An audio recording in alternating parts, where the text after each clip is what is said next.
आइए जानते हैं आज के कुछ प्रमुख अंतर्राष्ट्रीय खबरों को, लेकिन उससे पहले एक नजर आज के हेडलाइंस पर। डेल्टा को रिप्लेस कर सकता है कोरोना का ओमिक्रॉन वेरिएंट, स्वास्थ्य मंत्रालय ने चेताया। भाजपा शहर और अमरिंदर सिंह संभालेंगे गांव, दिल्ली में शेखावत से हुई अहम मुलाकात। ओमिक्रॉन के खिलाफ 2-3 महीने में 80% तक प्रभावित है स्पुतनिक लाइट, रूसी वैक्सीन कंपनी का दावा। पेगासस जासूसी मामले पर पश्चिम बंगाल की ओर से गठित आयोग नहीं करेगा जांच, सुप्रीम कोर्ट ने लगा दी रोक। मध्य प्रदेश पंचायत चुनाव को लेकर आई बड़ी खबर, सुप्रीम कोर्ट ने सुनाया ये अहम फैसला।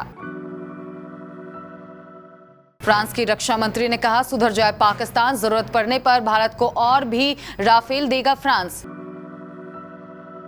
किम जोंग उन का फरमान, 11 दिन तक नहीं हंसेगा कोई भी नागरिक, शराब पीने और शॉपिंग पर भी लगाया बैन। सोने चांदी की कीमतों में उछाल, जाने आज का gold silver rate. Katrina Kaif के हाथ का बना हलवा खाकर विकी कौशल हुए खुश, कही ये बात।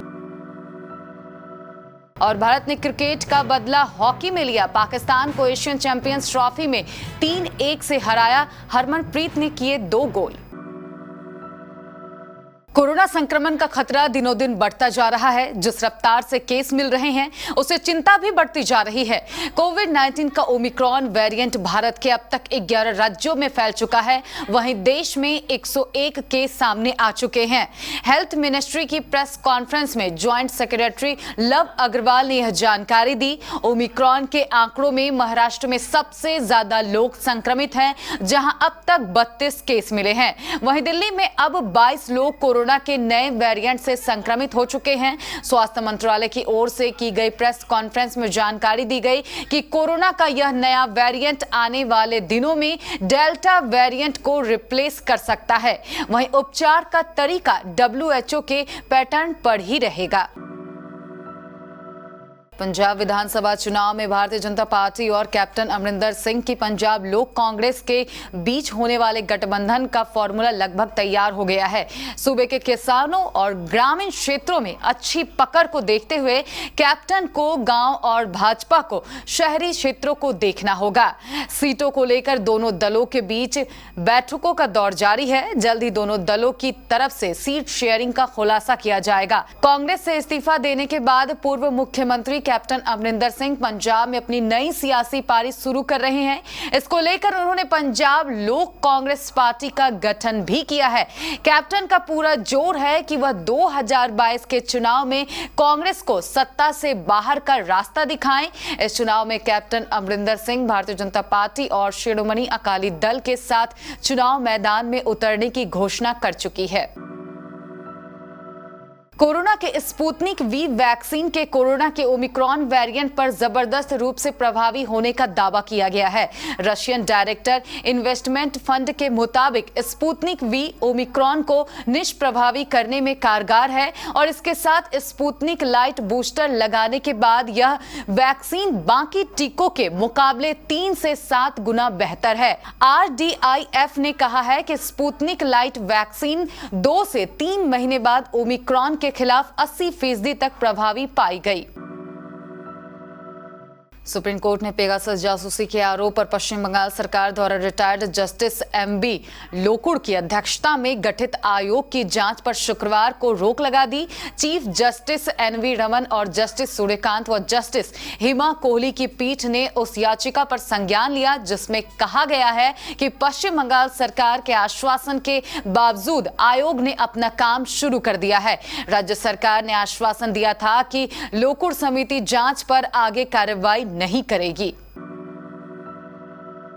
मध्य प्रदेश में होने वाले पंचायत चुनाव को लेकर बड़ी खबर सामने आई है। सुप्रीम कोर्ट ने आज 17 दिसंबर 2021 को हुई सुनवाई में राज्य सरकार और राज्य निर्वाचन आयोग को जमकर फटकार लगाई है और पंचायत चुनाव पर स्टे लगा दिया है। मध्य प्रदेश राज्य निर्वाचन आयोग को निर्देश दिया गया है कि OBC आरक्षण आधार पर पंचायत चुनाव नहीं कराए जाए। वहीं निर्देश को न मानने पर पंचायत चुनाव रद्द भी किए जा सकते हैं। अब अगली सुनवाई 27 जनवरी को होगी।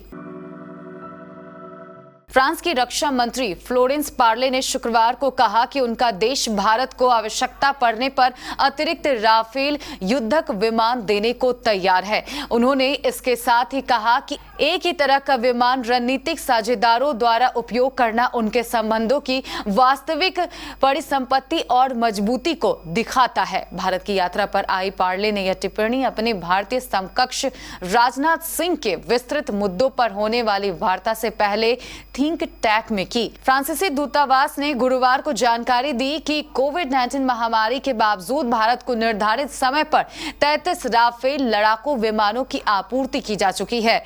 भारत ने सितंबर 2016 में फ्रांस के साथ करीब 59,000 करोड़ रुपए में 36 राफेल लड़ाकू विमानों के लिए अंतर सरकारी स्तर पर समझौता किया था। उत्तर कोरिया ने नागरिकों पर 11 दिन के लिए हंसने, शराब पीने और खरीदारी पर जाने का बैन लगाया है। किम जोंग उन ने यह आदेश शुक्रवार को अपने पिता किम जोंग इल की 10वीं पुण्यतिथि के मौके पर जारी किया। बताया गया है कि किम ने शुक्रवार से लेकर अगले 11 दिनों तक देश में राष्ट्रीय शोक घोषित किया है। इसी के चलते नागरिकों के सभी फुर्सत में की जाने वाली गतिविधियों को इस अवधि के लिए रोक दिया गया है। उत्तर कोरिया के कई नागरिकों ने किम जोंग की ओर से लागू इन प्रतिबंधों की पुष्टि भी की है। भारतीय सराफा बाजार में शुक्रवार यानी 17 दिसंबर 2021 को उछाल देखने को मिला। हफ्ते के आखिरी कारोबारी दिन सुबह के समय 10 ग्राम सोने की कीमत 48,761 रुपए दर्ज की गई, जबकि 1 किलो चांदी 61,711 रुपए की हो गई। India Boolean and jewellers association के मुताबिक 17 दिसंबर 2021 की सुबह 999 शुद्धता वाले 24 कैरेट सोने के रेट में 377 रुपए की उछाल आई है। इसके साथ ही 24 कैरेट सोने का रेट बढ़कर 48,761 रुपए प्रति 10 ग्राम हो गया है, जो बीते कारोबारी दिन यानी गुरुवार को 48,384 रुपए प्रति 10 ग्राम था। वहीं चांदी 640 रुपए महंगी हुई है। चांदी की कीमत 61,711 रुपए प्रति किलो हो गई है। बॉलीवुड की newly wed couple Vicky Kaushal और कैटरीना कैफ की जोड़ी फैंस द्वारा खूब पसंद की जा रही है। हाल ही में हनीमून से कैटरीना और विकी लौटे हैं। ट्रेडिशनल रिवाजों के अनुसार पहली बार अपने ससुराल में कैटरीना ने पहली रसोई की रस्म पूरी की है, जहां कैटरीना ने मीठे के तौर पर विकी के लिए अपने हाथों से हलवा बनाया है। कैटरीना ने इंस्टाग्राम स्टोरी पर हलवे की फोटो शेयर कर फैंस को अपनी कुकिंग स्किल से अवगत कराया है। अब विकी ने भी कैटरीना द्वारा बनाए गए हलवे की तारीफ की है। विकी ने भी इंस्टाग्राम पर हलवे की तस्वीर शेयर करते हुए उसे टेस्टी बताया है। विकी अपने इंस्टाग्राम स्टोरी पर किस वाली इमोजी के साथ लिखते हैं, बेस्ट हलवा एवर। भारत ने पाकिस्तान से T20 क्रिकेट वर्ल्ड कप में मिली हार का बदला हॉकी में ले लिया है। एशियन चैंपियंस ट्रॉफी के शुक्रवार को हुए मुकाबले में भारत ने पाकिस्तान को 3-1 से हरा दिया। भारत की ओर से हरमनप्रीत सिंह ने 2 गोल किए, 1 गोल आकाशदीप सिंह ने किया। इससे पहले 24 अक्टूबर को पाकिस्तान की टीम ने T20 वर्ल्ड कप में टीम इंडिया को 10 विकेट से हरा दिया था। पहली बार वर्ल्ड कप में टीम इंडिया को पाकिस्तान से हार मिली थी।